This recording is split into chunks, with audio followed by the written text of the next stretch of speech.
നന്നായി അറിയുന്നവൻ എൻ്റെ സ്വർഗീയ താതൻ.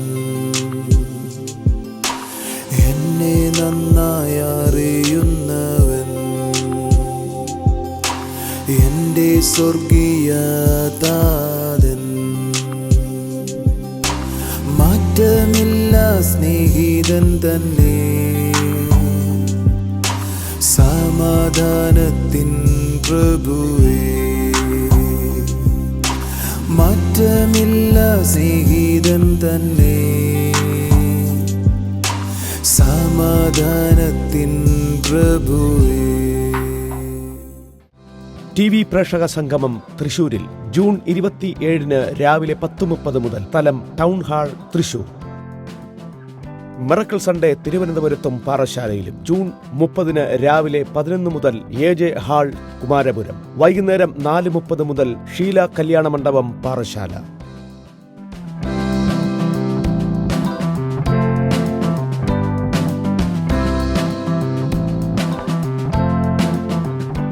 കർത്താവിൻ്റെ ഒരു പരിശുദ്ധ നാമം വാഴ്ത്തപ്പെടുമാറാകട്ടെ. അനുഗ്രഹിക്കപ്പെട്ട ഓരോ നിമിഷങ്ങൾക്കുമായി നമുക്ക് ദൈവത്തെ സ്തുതിക്കാം.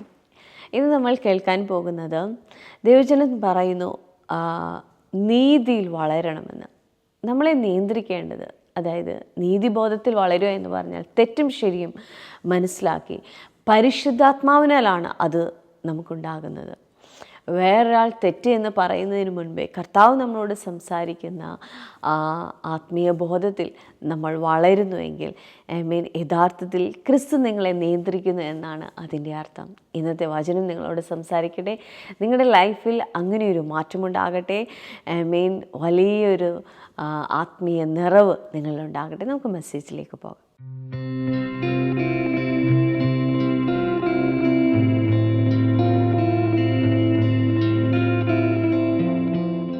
പ്രസംഗിക്കാൻ പോകുന്ന കഴിഞ്ഞ ആഴ്ച പ്രസംഗിച്ച അതേ വാക്യത്തിൽ നിന്നാണ്. നമുക്കതുകൊണ്ട് എബ്രായ ലേഖനങ്ങളിലേക്ക് വരാം. ഇന്ന് നിങ്ങളുടെ ഇടയിൽ ഒരു അസാധാരണമായ ഒരു ഇമ്പാർട്ടേഷൻ ഉണ്ടാകും. ഇന്ന് പകൽ മുതൽ നിങ്ങളുടെ അകത്ത് സ്വപ്നങ്ങളിലും ദർശനങ്ങൾക്കും ക്ലാരിറ്റി ഉണ്ടാകും. എഴുതി വെച്ചോണോ ഇതാ, ഇന്ന് സംഭവിക്കാൻ പോവുക. എന്നെ കഴിഞ്ഞ ദിവസങ്ങളിൽ കർത്താവ് പറഞ്ഞുകൊണ്ടിരുന്ന പ്രസംഗം നടക്കത്തില്ല എങ്കിലും പറയുക.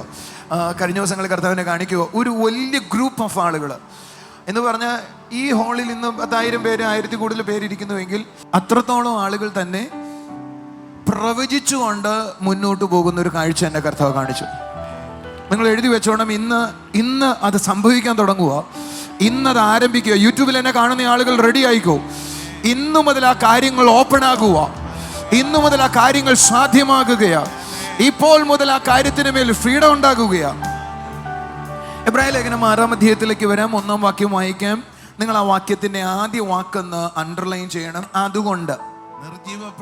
ഒന്ന് ശ്രദ്ധിച്ചേ. അതുകൊണ്ട്. എല്ലാവരും പറഞ്ഞേ therefore, അല്ലെങ്കിൽ അതുകൊണ്ട്. അതുകൊണ്ടെന്ന് പറയണമെങ്കിൽ അതിനു മുമ്പ് എന്തോ ഒരു കാര്യം പ്രധാനമായി പ്രസ്താവിച്ചിട്ടുണ്ട്. അതുകൊണ്ടാണ് അതുകൊണ്ട് എന്നൊരു വാക്ക് ഉപയോഗിച്ചിരിക്കുന്നത്. therefore എന്നൊരു വേർഡ് 6-ാം അധ്യായം 1-ാം വാക്യത്തിൽ ഉപയോഗിക്കാൻ കാരണം 5-ാം അധ്യായം അവസാനിപ്പിച്ചിരിക്കുന്ന കാര്യം ക്ലാരിഫൈ ചെയ്യുവാണ് അപ്പോസ്തലൻ 6-ാം അധ്യായം 1-ാം വാക്യത്തിൽ. അതുകൊണ്ട്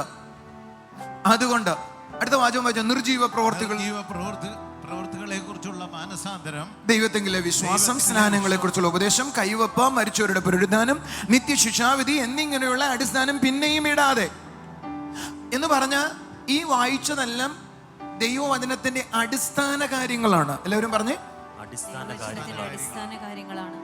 അതൊന്നും വേണ്ടാത്ത ദാനങ്ങളല്ല, അതെല്ലാം വേണ്ടതാണ്. എല്ലാവരും പറഞ്ഞേ അതൊക്കെ വേണ്ടതാണ്. എന്ത് വേണം? നിർജീവ പ്രവർത്തികളിൽ നിന്നുള്ള മാനസാന്തരം വേണം, വിശ്വാസം വേണം, സ്നാനം വേണം, അടുത്ത വാക്ക് കയ്യൊപ്പ് വേണം, മരിച്ചവർ പുനരുദ്ധാനം ഉണ്ടാകുമെന്നുള്ള അറിവുണ്ടാകണം, അടുത്തത് ശിക്ഷാവിധിയെ കുറിച്ച് അറിയണം. ഇതെല്ലാം അടിസ്ഥാനങ്ങളാണ്. പക്ഷെ പൗലോസ് പറയുക, അല്ലെങ്കിൽ എബ്രായ ലേഖകൻ പറയുക, ആ അടിസ്ഥാനങ്ങൾ പിന്നീടാതെ പരിജ്ഞാന പൂർത്തി പ്രാപിക്കാൻ ശ്രമിക്കണം. നമ്മൾ ഈ മലയാളത്തിൽ പരിജ്ഞാന പൂർത്തി എന്ന് വായിക്കുമ്പോൾ നമുക്ക് പെട്ടെന്ന് അത് മനസ്സിലാവുന്നില്ലെങ്കിൽ ഇംഗ്ലീഷ് വേർഷൻ എന്ന് വായിക്കാം. Therefore, let us leave the elementary doctrines of Christ and go on to maturity. അവിടെ ഉപയോഗിച്ചിരിക്കുന്ന കുറച്ചും കൂടെ നല്ല വേർഡാണ് maturity. എല്ലാവരും പറഞ്ഞേ maturity. നമ്മൾ പറയില്ലേ ഇമ്മച്ചുവേർഡ് ആ വ്യക്തി എന്ന്, മച്ചുവേർഡാണ് വ്യക്തി എന്ന്. ഒരു നല്ല കൊച്ചാണെങ്കിലും നല്ല മച്ചുവേർഡ് ആവാൻ കേട്ടോ പറയത്തില്ലേ. എനിക്ക് എൻ്റെ മോനെ കുറിച്ച് പലപ്പോഴും തോന്നിയിട്ടുണ്ട്. അവന് സാധാരണ പിള്ളേരെ പോലെയുള്ള ഒരു ബിഹേവിയറിനേക്കാൾ കുറെ കൂടെ ശാന്തമായൊരു സ്വഭാവമുണ്ട്, എക്സ്ട്രാ ഓർഡിനറി ആയിട്ട്. അതിനുവേണ്ടി എൻ്റെ കൂടെയുള്ള മറ്റത് തീരും. ഉണ്ടോ? ഓക്കെ, ഒരു നല്ല ആമേൻ പറഞ്ഞേ. അവൾക്ക് ദൈവം കൊടുത്തിരിക്കുന്ന ആത്മീയ അനുഭവങ്ങൾക്കായി സ്തോത്രം കേട്ടോ. എനിക്ക് തോന്നുന്നു ഇന്നലെ രാത്രി രാത്രി 1 മണി വരെ എൻ്റെ കൂടെ അവളൊരു പ്രാർത്ഥിക്കാനിരുന്നു. അതൊരു വലിയ കാര്യമോ. എന്നിട്ട് രാത്രി നീ പോയിരുന്ന് പ്രാർത്ഥിച്ചോടി. അതാ കിടന്നോ ഇരുന്നോ പറ. അതൊരു ഗ്രേസാണ്. കാരണം 18 വയസ്സുള്ള ആള് 1 മണി വരെ ഒന്നും പ്രാർത്ഥിക്കാതിരിക്കണമെന്നില്ല. It's A grace. ഞാൻ കർത്താവിനോട് ചോദിച്ചു, കർത്താവേ അതൊരു വലിയ കാര്യമോ? കുഞ്ഞുങ്ങൾക്ക് ഇല്ലാത്ത സാധനമോ? നിങ്ങൾക്ക് ഉണ്ടാകട്ടെ. അതാ നിങ്ങൾ എന്താ കൈയടിക്കാത്ത? Thank you Jesus. എന്നോട് നീ ചോദിച്ചു അപ്പം എങ്ങനെ എഴുന്നേറ്റ് നിൽക്കുന്നതെന്ന്. ഞാൻ 3 ദിവസമായി ശരിക്കും ഉറങ്ങിയിട്ട്. പക്ഷെ 3 ദിവസമായി എന്ന് പറയാൻ ഒക്കത്തില്ല. ഇന്നലെ ഞാൻ കറക്റ്റ് ഉറങ്ങി 3 മണിക്ക് ശേഷം 3:30 ആയി കാണും. പിന്നെ ഞാൻ ഒരു 5:30 ആയപ്പോൾ എഴുന്നേറ്റു, 6:45 ആയപ്പോൾ എഴുന്നേറ്റു. എനിക്ക് പ്രത്യേകിച്ച് ക്ഷീണമില്ല. 16 ദിവസമായി ഞാൻ ആഹാരം കഴിച്ചിട്ട്. എന്നെ കണ്ടിട്ട് നിങ്ങൾക്ക് തോന്നുന്നു നേരത്തെ ചാർജ് ആയിരിക്കുക. നിങ്ങളെന്താ കൈയടിക്കാത്ത? ഒരു ആമയും പറയാത്ത? I think I am strong enough to preach. So തിരിച്ചു വരാം. നമുക്ക് ഒന്ന് ശ്രദ്ധിച്ചേ. എന്നിങ്ങനെയുള്ള അടിസ്ഥാനങ്ങൾ വീണ്ടും വിടാം എന്ന് പറഞ്ഞാൽ ഇത് അടിസ്ഥാനങ്ങളാണ്.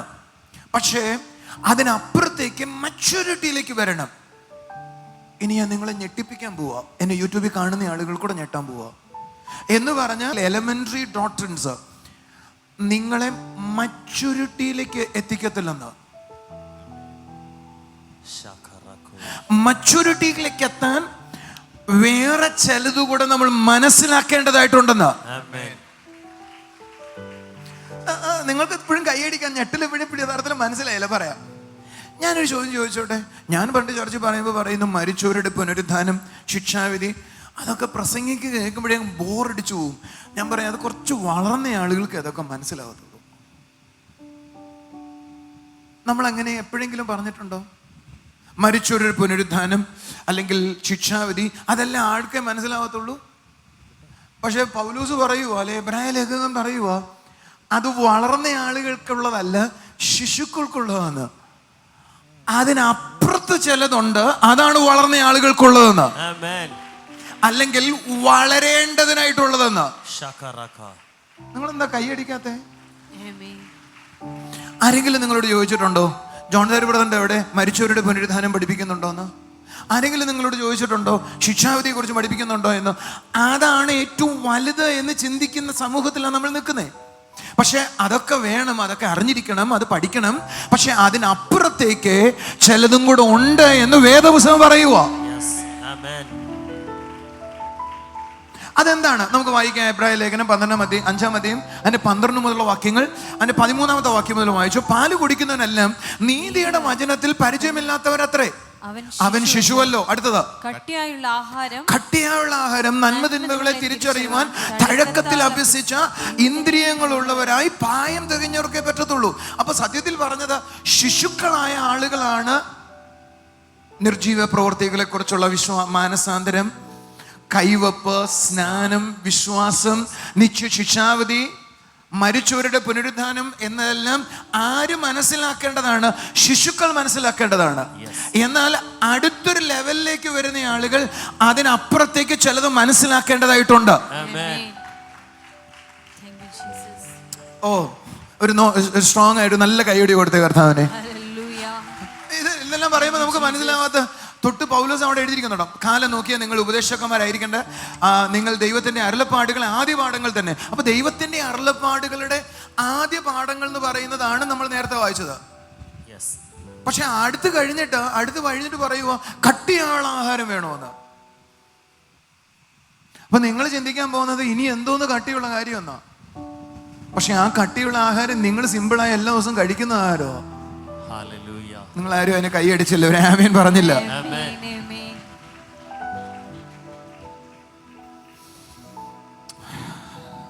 ഒന്ന് ഒരു ദീർഘശ്വാസം വിട്ടെ, എന്നിട്ട് പറഞ്ഞ് പരിശുദ്ധാത്മാവെ കുറെ കൂടെ ഞങ്ങൾക്ക് ഇത് മനസ്സിലാക്കി തരാൻ പറഞ്ഞു. ഒന്നും കൂടെ പറഞ്ഞേ. നോക്കാം, വേദവസം പറയാം, മച്ചോരായ ആളുകൾക്ക് കുറച്ചും കൂടെ സ്ട്രോങ് ആയ മീറ്റ് വേണം. ഞാൻ കഴിഞ്ഞ ആഴ്ച പറഞ്ഞപ്പോൾ നിങ്ങളോട് പറഞ്ഞു, ഓർമ്മിക്കുന്നു ഞങ്ങളുടെ വിശ്വാസം, ഒരു ശിശു ആയിരിക്കുന്ന ഒരാൾക്ക് നമ്മുടെ വീട്ടിൽ ഉണക്കുന്ന മീനിന്റെ മണം അറിയത്തില്ല. പക്ഷെ വളർന്ന ആളുകൾക്ക് അവിടെ എന്താ ആ മീൻ എന്താന്ന് മനസ്സിലാക്കാൻ പറ്റും. കാരണം അവന്റെ ഇന്ദ്രിയങ്ങൾ അതിനെ മനസ്സിലാക്കാൻ തക്കോണം വളർന്നു കാണും. പൗലോസ് പറയുക, നമ്മുടെ സ്പിരിച്വൽ ഇന്ദ്രിയങ്ങൾ മച്യൂരിറ്റിയിലേക്ക് വരണമെങ്കിൽ മാനസാന്തരത്തെക്കുറിച്ചോ ശിക്ഷാവിധിയെക്കുറിച്ചോ കേട്ടതുകൊണ്ട് ആയില്ല. നിങ്ങളുടെ സ്പിരിച്വൽ ഇന്ദ്രിയങ്ങൾ മച്യൂരിറ്റിയിലേക്ക് വരണമെങ്കിൽ നീതിയുടെ വചനം നിങ്ങൾ പഠിച്ചേ ഒക്കത്തുള്ളൂ. എല്ലാവരും പറഞ്ഞു എന്നാ? നീതിയുടെ വചനം എന്ന് പറഞ്ഞാൽ എന്താ? വിശ്വാസത്താൽ നീതീകരിക്കപ്പെടുന്നതിനെ കുറിച്ചായി പറഞ്ഞേ. നമ്മളെല്ലാവരും വിശ്വാസത്താൽ നീതീകരിക്കപ്പെട്ടായിരിക്കും. നമ്മൾ ആരെങ്കിലും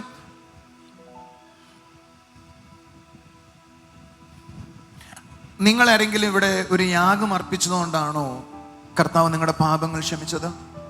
അല്ല. നിങ്ങൾ ആരെങ്കിലും 1 മണിക്കൂർ അല്ലെങ്കിൽ 10 മണിക്കൂർ പ്രാർത്ഥിച്ചുകൊണ്ടാണോ നിങ്ങളുടെ കുറവുകളെ ദൈവം ക്ഷമിച്ചത്? ഇന്നലകളിൽ നിങ്ങൾ ചെയ്തു പോയ എല്ലാ തെറ്റുകളും കർത്താവിന്റെ രക്തത്താൽ കഴുകിയത് നിങ്ങൾ 3 ദിവസം ഉപവസിച്ചുകൊണ്ടാണോ? അല്ല. എന്ത് ചെയ്തുകൊണ്ട്? കർത്താവ് യേശുവിൽ വിശ്വസിച്ചതാണ്. അതാണ് നീതിയുടെ ആദ്യത്തെ പടി. അപ്പൊ നീതീകരണത്തെ കുറിച്ച് ആഴത്തിൽ ഒരാൾക്ക് മനസ്സിലാകാൻ തുടങ്ങുന്നത്, അല്ലെങ്കിൽ റൈച്ചസ്നെസ്സിനെ കുറിച്ച് ആഴത്തിൽ ഒരാൾക്ക് മനസ്സിലാക്കാൻ തുടങ്ങുന്നത് ആണ് അയാളുടെ വളർച്ചയുടെ കാര്യമെന്ന്. അയാൾ മനസ്സിലാക്കാൻ തുടങ്ങുന്നതനുസരിച്ച് അയാളുടെ അകത്തെ മനുഷ്യൻ മച്യൂരിറ്റിയിലേക്ക് വരാൻ തുടങ്ങും. ഒരു നല്ല ഹല്ലേലൂയ പറഞ്ഞാട്ട്. എന്തുകൊണ്ടാണ് അപ്പൊ നിങ്ങളുടെ അകത്തെ മനുഷ്യൻ മച്യൂരിറ്റിയിലേക്ക് വരാത്തതെന്ന് പറയാവോ? സിമ്പിളാണ് കാര്യം. ഇപ്പോഴും നിങ്ങൾ എന്ത് കേട്ടോണ്ടിരിക്കുക? മാനസാന്തരപ്പെടണം, നിങ്ങളുടെ തെറ്റ് ഇതാണ്, നിങ്ങൾ ഇങ്ങനെയാണ്, നീ ഈ തെറ്റിൽ നിന്ന് മാറണം എന്ന ചിന്തയാണ് നിങ്ങളെ ഭരിക്കുന്നതെങ്കിൽ ഇപ്പോഴും നിങ്ങൾ ശിശുത്വത്തിൽ തുടരുകയാണ്. അല്ല, അതിനപ്പുറത്ത് യേശുവിൻ്റെ രക്തം എന്നെ നീതീകരിച്ചതാണ്, ഞാൻ ദൈവത്തിൻ്റെ മകനാണ്, ഞാൻ അവൻ്റെ മകനായ അവിടെ ജീവിക്കുന്നത് എന്നതാണ് നിങ്ങളെ ഭരിക്കുന്നതെങ്കിൽ നിങ്ങൾ നീതീകരണ ബോധത്തിലാണ് ജീവിക്കുന്നത്. ഇപ്പോഴും എൻ്റെ കയ്യിൽ കുറവുകളുണ്ട്, കർത്താവ് എന്നോട് ക്ഷമിക്കണേ, ഞാൻ അതിൽ വീണുപോയി, കർത്താവ് എന്നോട് ക്ഷമിക്കണേ എന്നുള്ള അനുഭവത്തിലാണ് നിങ്ങൾ തുടരുന്നതെങ്കിൽ ഇപ്പോഴും നിങ്ങൾ ശിശുവാണ്. ശിശുക്കൾ വീഴാം, ശിശുക്കൾ തെറ്റുപറ്റാം, ശിശുക്കൾക്ക് അബദ്ധം വരാം. പക്ഷേ അല്ല, ഞാൻ നീതിമാനാണ്, എന്നെ വിശ്വാസത്തിൽ ഞാൻ നീതീകരിക്കപ്പെട്ടു, ഞാൻ ദൈവത്തിന്റെ മകനാണ്, എനിക്കിനെ തെറ്റ് ചെയ്യാൻ പറ്റത്തില്ല, അവന്റെ നീതി എന്നെ നിയന്ത്രിക്കുന്നു എന്നതാണുള്ളതെങ്കിൽ സത്യത്തിൽ ഒന്ന് കൈയടിച്ചൊരു ആമേൻ പറഞ്ഞ് നിങ്ങൾ മച്യൂരിറ്റിയിലേക്ക് വളരുകയാണ്. കൈയടിച്ചൊരു ഹല്ലേലൂയ പറഞ്ഞേട്ടെ. കുറച്ചും കൂടെ നന്നായി പറഞ്ഞ്, നീതിബോധം നിങ്ങളെ ഭരിക്കാൻ. ഈ നീതിബോധം എന്ന് പറഞ്ഞാൽ എന്തുവാ? തെറ്റും ശരിയും അറിയുക എന്നുള്ളത്. എല്ലാവരും പറഞ്ഞേ, തെറ്റും ശരിയും അറിയുക. അത് ക്രിസ്തുയേശുവിൽ എനിക്ക് ദൈവം തന്ന നീതീകരണത്തെ കുറിച്ച് അറിയുക എന്നുള്ളതാ. ഒരു ഹല്ലേലൂയ പറഞ്ഞാട്ടെ. അതിൽ ഞാൻ വളരണമെന്ന്. എല്ലാവരും പറഞ്ഞേ, അതിൽ ഞാൻ വളരണമെന്ന്. സഹോദരങ്ങളെ, നമുക്കതിൽ വളരണമെങ്കിൽ 2 കാര്യങ്ങൾ ആവശ്യമാണ്. ഒന്ന് ആത്മാവിന്റെ നിറവും, 2 ദൈവവചനവും. നിങ്ങളൊരു വാക്യം വായിക്കാം. ഗലാത്യ ലേഖനങ്ങളിലേക്ക് വരാം. ഗലാത്യ ലേഖനം അതിൻ്റെ 5-ാം അധ്യായം അതിൻ്റെ 16-ാമത്തെ വാക്യം ഒന്ന് ശ്രദ്ധിക്കാം. ആത്മാവിനെ അനുസരിച്ച് നടക്കുവിൻ. എൻ്റെ വിഷയം സ്വപ്നങ്ങളാണ് കേട്ടോ, അതിലേക്ക് വരുന്നേ ഉള്ളൂ ഞാൻ. ആത്മാവിനെ അനുസരിച്ച് നടപ്പിൻ, എന്നാൽ നിങ്ങൾ ജഡത്തിന്റെ മോഹം നിവർത്തിയാക്കിയില്ല. ജഡത്തിന്റെ മോഹം നിവർത്തിക്കാന്ന് പറഞ്ഞാൽ എന്തുവാ? എനിക്ക് മൂട്ടിക്കണം തോന്നി, എനിക്ക് തെറ്റായൊരു സിനിമ കാണണം തോന്നി, കള്ളത്തരം പറയണം തോന്നി, ജഡത്തിന്റെ ആഗ്രഹമാണ്. എത്ര പരീക്ഷയാണെന്ന് തോന്നിയാലും പരീക്ഷയുടെ ഇടയിലും ഒരു ഷോർട്ട് ഫിലിം കാണാൻ തോന്നി. പരീക്ഷയാ, നാളെ എക്സാമാ. പക്ഷെ അപ്പൊ തോന്നുന്നു ഒന്ന് കണ്ടിട്ട് തുടങ്ങാം. കുഞ്ഞുങ്ങൾ കേൾക്കുന്നു, ജഡത്തിന്റെ മോഹമാ, ജഡത്തിന്റെ ടെംപ്റ്റേഷനാ. എന്നാൽ ജഡത്തിന്റെ ടെംപ്റ്റേഷനെ എങ്ങനെ മറികടക്കണമെന്ന് പൗലോസ് പറഞ്ഞേ? ആത്മാവിനാൽ നയിക്കപ്പെടണമെന്ന്.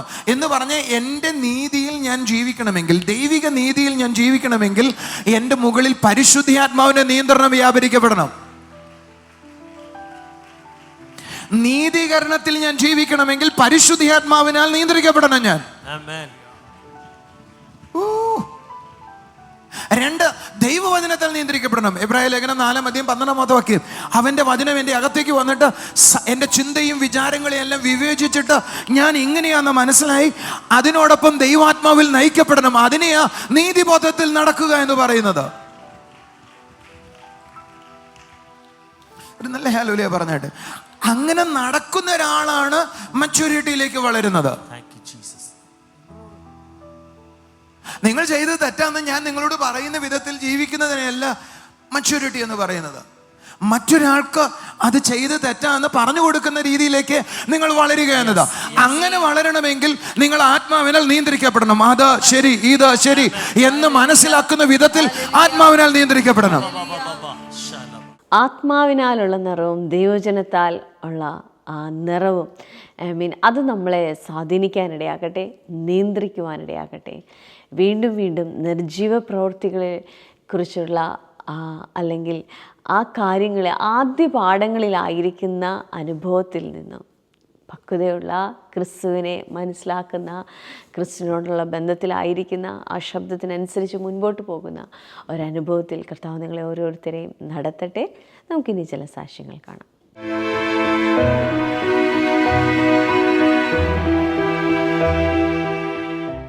സൗഖ്യമാക്കുന്ന കർത്താവിൻ്റെ കരം തൊട്ട് 6 മാസമായി തനിക്കുണ്ടായിരുന്ന വേദനയിൽ നിന്ന് വിടുവിച്ച ഒരു അത്ഭുത സാക്ഷ്യമാണ് ഈ സിസ്റ്ററിന് പറയാനുള്ളത്. സിസ്റ്ററിൻ്റെ പേര് ആശ എന്നാണ്. നെയ്യാറ്റിൻകര എന്ന സ്ഥലത്ത് നിന്നാണ് വരുന്നത്. സിസ്റ്റർ ഒരു സ്കൂൾ ടീച്ചറാണ്. സിസ്റ്ററിന് 6 മാസമായി മുട്ടുവേദന ഉണ്ടായിരുന്നു.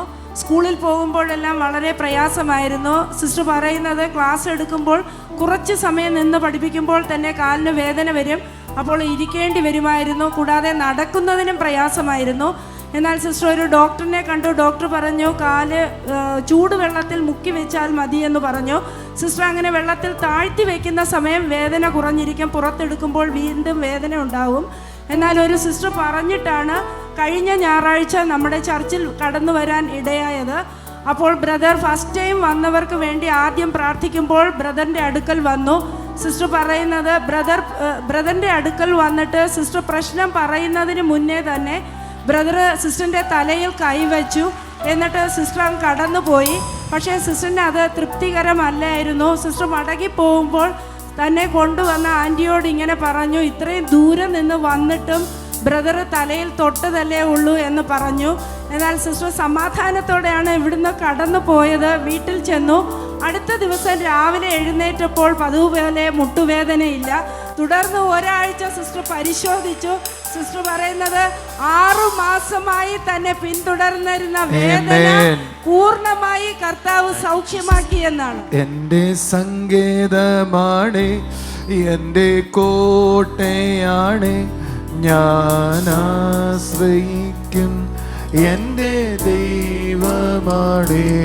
എൻ്റെ സങ്കേതമാണ്, എൻ്റെ കോട്ടയാണ്, ഞാൻ ആശ്രയിക്കും എൻ്റെ ദൈവമാണ്. ടീച്ചർ തന്നെ ഒന്ന് പറഞ്ഞേ, എത്ര നാളായിട്ട് കാലിന് വേദനയുണ്ട്? 6 മാസമായിട്ട് കാലിന് വേദനയുണ്ട്. എന്തുവാ ബുദ്ധിമുട്ട്? കാലിന് വേദന എന്ന് പറഞ്ഞാൽ ഞങ്ങൾക്കെല്ലാം കാലിന് വേദന വരത്തില്ലേ? എനിക്ക് ആരോഗ്യത്തിന് പ്രശ്നമൊന്നും ഉള്ളതല്ല. ഓക്കെ, എന്തോ പെട്ടെന്നുണ്ടായ ഒരു മുട്ടുവേദനയാണ്. അപ്പൊ മുട്ടുകൊണ്ട് നടക്കാൻ പറ്റത്തില്ല. മുട്ട് പെട്ടെന്ന് തെന്നി മാറുന്ന പോലെ തോന്നും. അപ്പൊ ഞാൻ വിചാരിച്ചു ഇനി വെയിറ്റ് കൂടിയത് കൊണ്ടിട്ടാണോ എന്ന് വെച്ചിട്ട്. വെയിറ്റ് ഒന്നും ഇല്ലല്ലോ, എത്രയല്ലേ വെയിറ്റ് ഉള്ളൂ. ഫുഡൊക്കെ ഒന്നും കൂടെ ക്രമീകരിക്കാൻ ശ്രമിച്ചു, ഫുഡൊക്കെ കുറയ്ക്കാൻ ശ്രമിച്ചു. എന്നിട്ടും കുഴപ്പമില്ല. ഈ മുട്ട് വെള്ളത്തിൽ മുക്കി വയ്ക്കുന്ന സമയത്ത് കുറയുമെങ്കിലും പിന്നെയും രാവിലെ എഴുന്നേൽക്കുന്ന സമയത്ത് ജോലിക്ക് പോകുന്ന ആ സമയത്തൊക്കെ ടീച്ചർമാരെന്ന് പറഞ്ഞത് നമുക്ക് നാട്ടിലെ ഏറ്റവും അനുഗ്രഹിക്കപ്പെട്ട ആളുകളാണ് അധ്യാപകർ എന്ന് പറയുന്നത്. ഒരു സമൂഹത്തെ വളർത്തുന്നവരവരെ നിൽക്കാൻ ഏറ്റവും കൂടുതൽ ടീച്ചർമാരാണ് നിൽക്കുന്നത് അല്ലേ? അധ്യാപകരാണ് നിൽക്കുന്ന ആളുകൾ. അപ്പോൾ എനിക്ക് പൂർണ്ണ സൗഖ്യം കിട്ടി. ദൈവത്തിന് 100 കോടി 1000 കോടി നന്ദി. ആമേൻ. ടീച്ചറിനോടൊരു ദൂത് പറയട്ടെ. ടീച്ചർ ഒരു ശുശ്രൂഷകയാകണം. ഞാൻ രണ്ടാമത്തെ ദൂത് പറയാം. അനേക ആളുകളോട് ശക്തമായി പ്രവചിക്കുകയും വചനം പഠിപ്പിക്കുകയും ചെയ്യുന്നതിന് സിസ്റ്ററെ കണ്ടിരിക്കുമോ? ഞാൻ അങ്ങനെ ശുശ്രൂഷ ചെയ്തുകൊണ്ടിരുന്ന ആളാണ്. ഞാൻ സിസ്റ്റർ ദൈവം വിളിച്ചിരിക്കുന്ന 2 കാര്യം. പാടുന്നത് നല്ലതാകണം, പക്ഷേ ആരാധിക്കുമായിരുന്നു. സിസ്റ്റർ വിളിച്ചിരിക്കുന്നത് ആളുകളോട് ദൂത് പറയാനും ഇത് നിങ്ങൾക്ക് പ്രശ്നമുണ്ടെന്ന് പറയാനും അതോടൊപ്പം ദൈവദിനം പഠിപ്പിക്കുവാനോ. ഗെറ്റ് റെഡി, ഞങ്ങളോടൊപ്പം ജോയിൻ ചെയ്ത് വലിയ കാര്യങ്ങൾ ചെയ്യാൻ പോകും. ഈ സിസ്റ്ററിന് വേണ്ടി ഇപ്പം പ്രാർത്ഥിച്ചേ. ടീച്ചർ നമ്മുടെ കൂടെ ശക്തമായി പ്രയോജനപ്പെടട്ടെ. ഒന്ന് കരമുയർത്തിക്കേ. Wonderful Jesus. ആ കരം ഒന്ന് ഉയർത്തിക്കുക എല്ലാവരും. ഫാദർ, ഞങ്ങൾ ഒരുമിച്ച്. ആരെങ്കിലും ഒരാൾ വന്നേ, ലീഡേഴ്സ് ആരെങ്കിലും ഒന്ന് ഓടി വന്നേ. എന്റെ സങ്കേതമാണ്, ഞാൻ സിസ്റ്ററിന്റെ ഈ ടീച്ചറിന്റെ കൈ പിടിക്കുമ്പോൾ എനിക്ക് തോന്നുക സിസ്റ്ററിന്റെ കണ്ണുകളിൽ വിഷൻ എന്ന് പറയുന്ന ശുശ്രൂഷ ഓപ്പൺ ആകുക. Thank you holy spirit. ഇപ്പോൾ മുതൽ തന്നെ മകൾ വിഷൻ കാണട്ടെ, ദർശനങ്ങൾ കാണട്ടെ.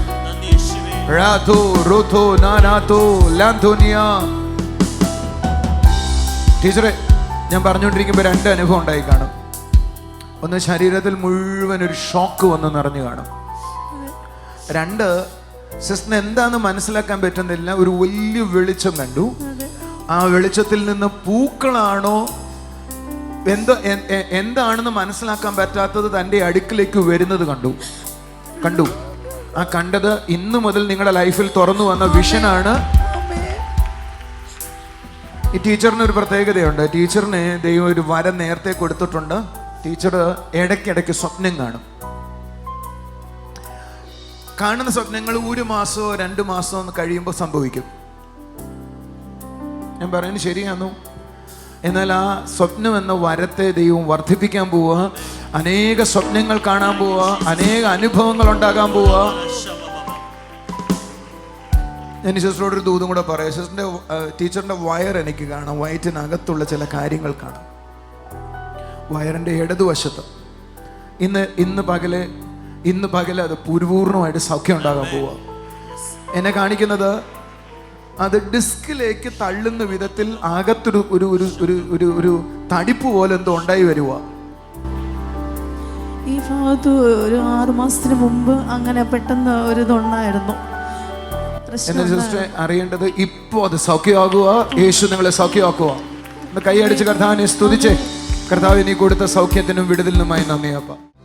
TV പ്രേക്ഷക സംഗമം തൃശൂരിൽ ജൂൺ 27 രാവിലെ 10:30 മുതൽ. സ്ഥലം town hall, Thrissur. Miracle Sunday തിരുവനന്തപുരത്തും പാറശാലയിലും. ജൂൺ 30 രാവിലെ 11 മുതൽ AJ ഹാൾ, കുമാരപുരം. വൈകുന്നേരം 4:30 മുതൽ ഷീല കല്യാണ മണ്ഡപം, പാറശാല.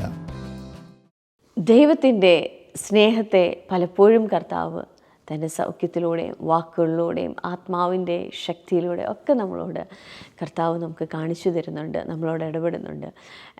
ഓരോ അനുഭവങ്ങളും നമ്മുടെ ജീവിതത്തിൽ വരുമ്പോൾ അത് സാധാരണമല്ല, അത് അസാധാരണമാണ്. നമ്മളിന്ന് ക്രിസ്തുവിലായിരിക്കുമ്പോൾ നമ്മൾ അതിൽ ആഗ്രഹിക്കുന്നവരാണ്. എന്നാൽ ക്രിസ്തുവിലല്ലാത്തൊരു വ്യക്തിയോട് ചോദിച്ചാൽ അവർക്കിതൊന്നും അറിയത്തു പോലുമില്ല. ഇങ്ങനൊരു അനുഭവത്തെ അവരുടെ ജീവിതത്തിൽ അവർ അനുഭവിച്ചിട്ടേ ഇല്ല. നമ്മളോട് അവൻ ചെയ്യുന്ന സ്നേഹമാണ്, എൻ്റെ കർത്താവിൻ്റെ സ്നേഹമാണ് നമ്മൾ അനുഭവിക്കുന്ന ഓരോ നിമിഷവുമുള്ള ദൈവത്തിൻ്റെ സാന്നിധ്യം. അവൻ നമ്മളോട് സംസാരിക്കുന്ന ഓരോ വചനവും നിസ്സാരമായി കാണാതെ ചെറുതും വലുതുമായ ഓരോ അനുഭവങ്ങളെയും ക്രിസ്തുവിൻ്റെ സ്നേഹമായി കണ്ടാട്ടെ. വിശ്വാസത്തോടെ രോഗമുള്ള ഭാഗത്തോട്ട് കൈകൾ വെച്ചാട്ടെ. നിങ്ങളുടെ മനസ്സിലെ ഭാരങ്ങളെ കർത്താവിൻ്റെ കരങ്ങളിൽ കൊടുക്കുന്നുവെങ്കിൽ അവൻ നിങ്ങളെ പുലർത്തുവാൻ ശക്തനാണ്.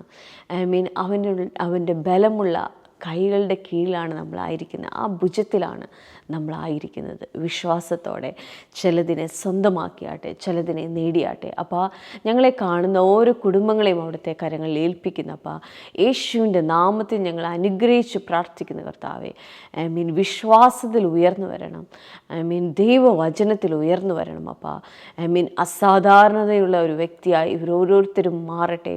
യേശുവിൻ്റെ നാമത്തിൽ പ്രാർത്ഥിക്കുന്നു. ഇവരുടെ ലൈഫിൽ മാത്രം മാത്രമല്ല കർത്താവെ, ഇവരുടെ ചുറ്റുപാടുമുള്ളവരുടെ ജീവിതത്തിൽ പോലും അത്ഭുതം ചെയ്യുവാൻ തക്കോണം കർത്താവെ ഈ കുടുംബങ്ങളെ ബലപ്പെടുത്തിയാട്ടെ അപ്പോൾ ഇവരുടെ കരങ്ങളെ ബലപ്പെടുത്തിയാട്ടെ അപ്പോൾ യേശുവിൻ്റെ നാമത്തിൽ പ്രാർത്ഥിക്കുന്ന കർത്താവെ, യേശുവിൻ്റെ നാമത്തിൽ പ്രാർത്ഥിക്കുന്ന കർത്താവെ, വസ്തു സംബന്ധമായ പ്രശ്നത്തോട് ബന്ധിക്കപ്പെട്ട് നാളുകളായി അഴിച്ചിട്ടും തീരാത്ത കുരുക്കുന്ന പോലെ ആയിരിക്കുന്ന ആ പ്രശ്നത്തിന്മേൽ കർത്താവിൻ്റെ കരം ചലിക്കുകയാണ്.